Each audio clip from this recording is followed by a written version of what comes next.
Sup nerds, I'm Tom. Let's talk about some time pirates.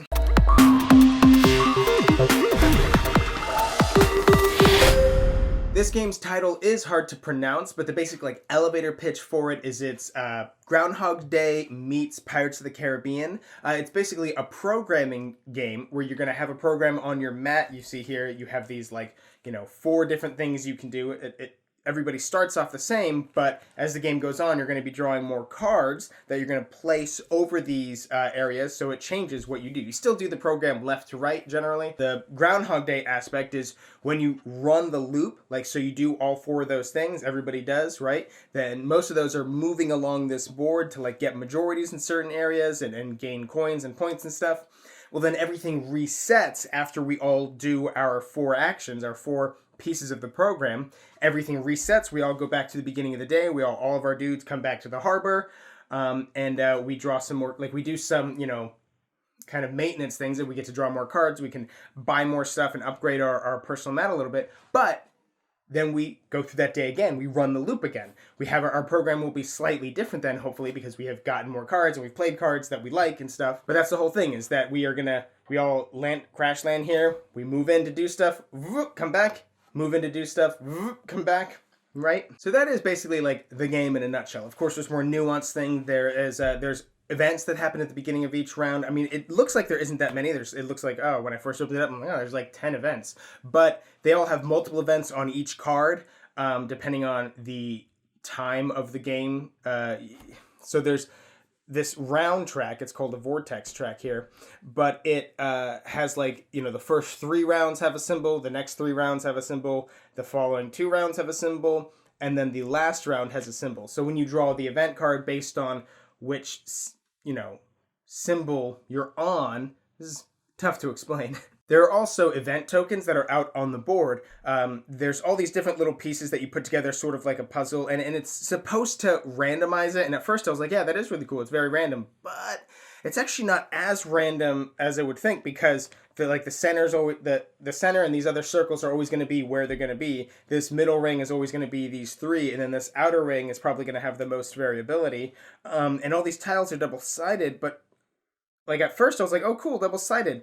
But as I'm looking at it, I'm I'm pretty certain they're all the same on each side. It's not, you don't get double the tiles. It's just doesn't matter when you flop it down, I guess. I don't even really know why this is double-sided if it's the exact same on both sides. But whatever, the illusion of variety, I guess. These little event tokens that are on the spaces, they trigger when you move into them. They can be good or bad, but they only trigger when you move into them if you're at the right time of day. I think that's what it is. So it can be a little bit confusing that there's this event deck that triggers on which round it is, and then there's these little event tokens that trigger on which part of the day it is. And there's also some combinations that just seem like they're almost never going to happen. When there's a nighttime one that's on the first space that's right next to the harbor.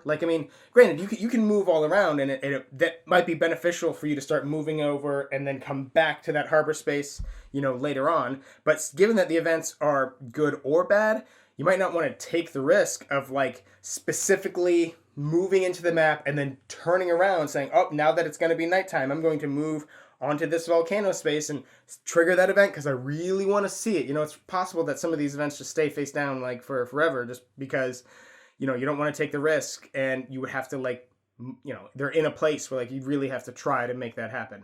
Or more importantly is that there's a morning one that's all the way over here on the other side of the map.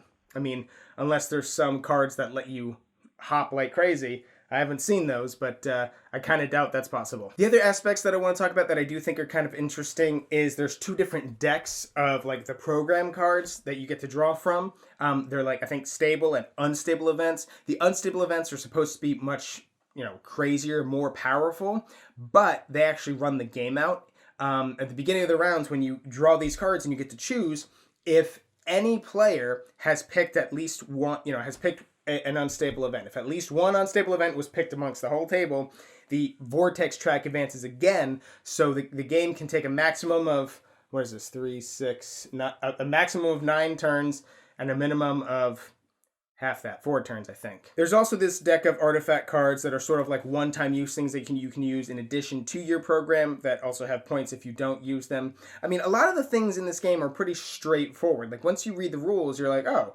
okay, I get it. Except I do have one complaint about the rules, and that the very first page, it says like there are 7 steps to the turn, right? And on your player boards and as you go through the rules, it only really says that there's 6. Now the 7th step it does say is like clean up and reset the board for the next day. And when I was first reading that, I was like, well, I don't know what reset the board means. Like, all of these event tokens, that mean I flip them all face down again? Do I reshuffle things? Like, what do I do? After playing it and getting it kind of intuitively and putting pieces together with other parts of the rules, it kind of makes sense that all you do is just grab the dudes and bring them on back, and that's pretty much it. Like, it makes sense once you sit down and you play it, like, you get it, but it just felt like the rules brushed over a few things that they maybe should have clarified a bit. While we're on the subject of complaints, my biggest complaint with the game component-wise, I mean, TMG generally has pretty good components.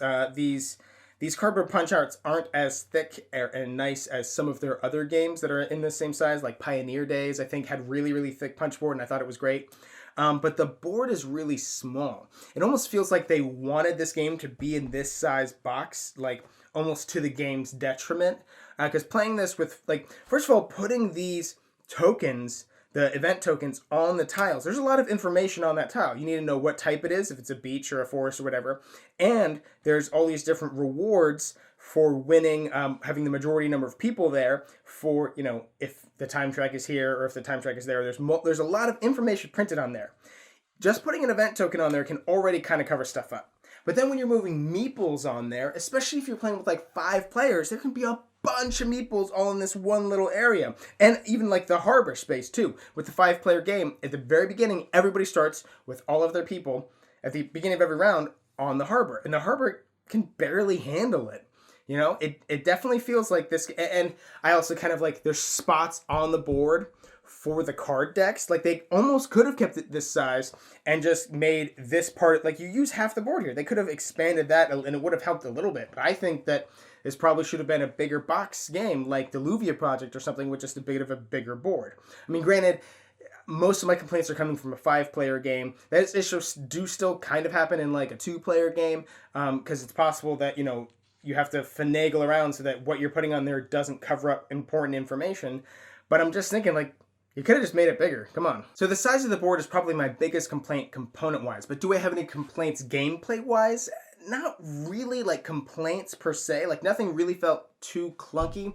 I guess maybe it can be kind of annoying, the fact that you're drawing cards to, make your program better, right? It's possible that you draw, like, a lot of the same cards, or a lot of cards that, like, tell you, oh, you can move onto a volcano. When you're like, really? I don't want to move onto a volcano. I already have a space for that. I already have a card for that. I'm really looking for something that'll help me move onto a beach because I want to earn this area. And also because this is randomized, it's possible, not super likely, but everybody's first, at the start of the game, the first thing you do on your mat is move onto a beach. It's possible that the randomization, when you're at the harbor, you can't move onto a beach, which isn't really a problem because, 1, you're going to change that later on with cards, and 2, you can always just forego taking a step and get a doubloon, a coin anyways, and that's, coins are valuable.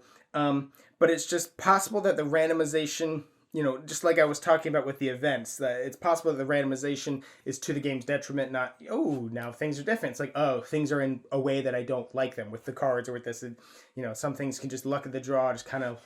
Overall, did I enjoy the game? Is kind of, yeah, it was pretty good. More in between pretty good and okay. Like, I did enjoy it. I'm kind of a bit of a completionist, and I really like TMG a lot, so I kind of have a lot of their games. I know it's weird to feel like you want to collect all the things from a single publisher. You normally want to collect things in a series. In a publisher, most people don't really do that. But so I'm just saying that to say that I'm probably going to keep it in my collection. But of the TMG games that I have, this one's probably not going to get played as much. I'm also not super keen on programming in general. Like, what was the one that I played? Cult Express. I remember playing that and being kind of like, like the idea of like making a plan and it possibly not working out just because of some random things. I'm always kind of like, yeah, I mean, that's interesting and cool, and I want my plan to work, but it's just not my favorite type of thing. I'd rather have more control over it. I guess Tiny Epic Mechs was the other programming game I played that I didn't really love. But if you like programming games, again, it's hard for me to say that there's anything wrong with this game. Like, I just kind of went right down the middle for me. Like, I didn't have a great time playing it, but I didn't hate it either. There was no one thing, like, even, like, I complained about the randomness in the gameplay, but that wasn't like a thing where, you know, sometimes you're playing a game and you're like, oh, this one thing is bothering me. If they just got rid of this aspect here, things would be better. I just don't like this one thing, you know, like I just don't like the combat in this game. Oh, I just don't like that event deck right there. It really messes with things. If it wasn't for that, you know, everything else would run smoothly. Everything is again, pretty fine. Just didn't love it. Pirate Meeples are pretty cool, though. Now, I know I wasn't really raving about this game in this video, but we do have a purchase link to every game review in the description box down below. Also down there, you're going to see something about Game Toppers. Almost forgot to do the plug. They're awesome. Check them out. And while you're down there clicking on links and whatnot, you should subscribe to our channel so you'll never be bored. And while you're down there clicking on links and whatnot, you should also subscribe.